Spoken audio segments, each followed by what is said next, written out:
Indian media రంగంలో mega deal రద్దయింది. G entertainment తో దాదాపు $1,000 కోట్ల విలువైన అంటే 83,000 కోట్ల రూపాయల ఒప్పందాన్ని రద్దు చేసుకుంటున్నట్లు సోనీ ప్రకటించింది. దీంతో స్టాక్ మార్కెట్ లో జీ షేర్లు భారీగా పతనమయ్యాయి. 2 ఏళ్ల నుంచి సాగుతూ వస్తున్న ఈ మెగా డీల్ ఎందుకు రద్దయింది? దీనివల్ల ఎవరికి నష్టం? దేశ మీడియా రంగంలో జీ గ్రూప్ ది దశాబ్దాల చరిత్ర. సాటిలైట్ టీవీ వచ్చాక మొదటి ఛానల్ పెట్టింది జీ గ్రూప్.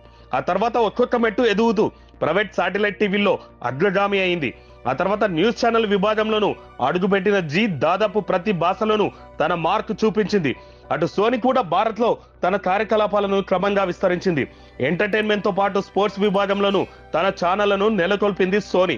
దేశంలో వేగంగా ఎదుగుతున్న మీడియా రంగంలో కలిసి పనిచేయాలని 2021 డిసెంబర్ 21న 2 గ్రూప్స్ ఓ నిర్ణయానికి వచ్చాయి. 2 సంస్థలు విలీనం కానున్నట్లు ప్రకటించాయి. సోనీ సంస్థ చెందిన ఎస్బిఎన్ఐలో జీని విలీనం చేసేందుకు ఒప్పందం కుదుర్చుతున్నాయి. అగ్రిమెంట్ ప్రకారం 2 ఏళ్లలోగా ఇది పూర్తి కావాలి. విలీన సంస్థలో సోనీకి 50.86% వాటా, జీల్ ప్రమోటర్లైన గోయంక కుటుంబానికి 3.99% వాటాలు ఉండేవి. $10 బిలియన్ విలువైన మీడియా సంస్థ ఆవిర్భవించేది. 70 పైగా టీవీ ఛానళ్లు, 2 వీడియో స్ట్రీమింగ్ సర్వీసులు, 2 ఫిలిం స్టూడియోలతో భారత్ లో అతిపెద్ద ఎంటర్టైన్మెంట్ నెట్వర్క్ గా ఉండేది. కానీ 2 ఏళ్ల గడువు పూర్తయినా ఈ విలీనం కంప్లీట్ కాలేదు. ఇటీవలే ఈ గడువును మరో నెల పొడిగించినా ఫలితం లేకపోయింది. దీంతో ఈ ఒప్పందాన్ని రద్దు చేసుకుంటున్నట్లు సోనీ గ్రూప్ ప్రకటించింది. ఒప్పంద నిబంధనలు ఉల్లంఘించారంటూ జీల్ కు నోటీస్ కూడా పంపింది సోనీ.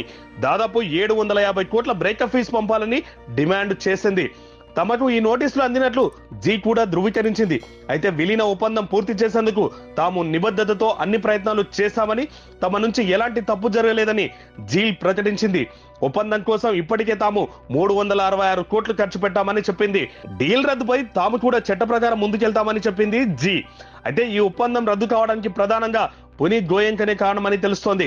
విలీన సంస్థకు పునీత్ గోయంక సారథ్యం వహించాలని జీ పట్టుబట్టింది. అయితే దీనికి సోనీ నిరాకరించింది.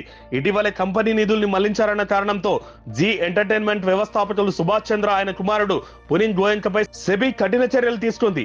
ఏ లిస్టెడ్ కంపెనీలోనూ డైరెక్టర్ లేదా మేనేజ్మెంట్ లో కీలక పదవి చేపట్టకుండా ఏడాది పాటు నిషేధం విధించింది. సెబీ వీరిపై దర్యాప్తు కూడా ప్రారంభించింది. ఈ కారణంతో పునీత్ గోయంక సారథ్యాన్ని సోనీ నిరాకరించింది.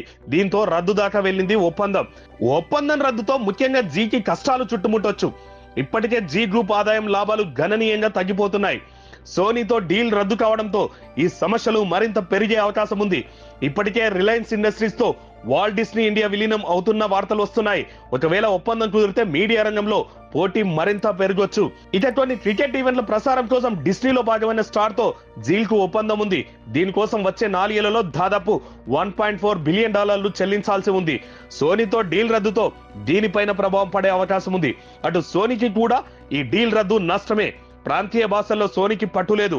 జీతో ఒప్పందం కుదిరుంటే సోనీకి లోకల్ ఛానల్స్ లో పట్టు దొరికేది.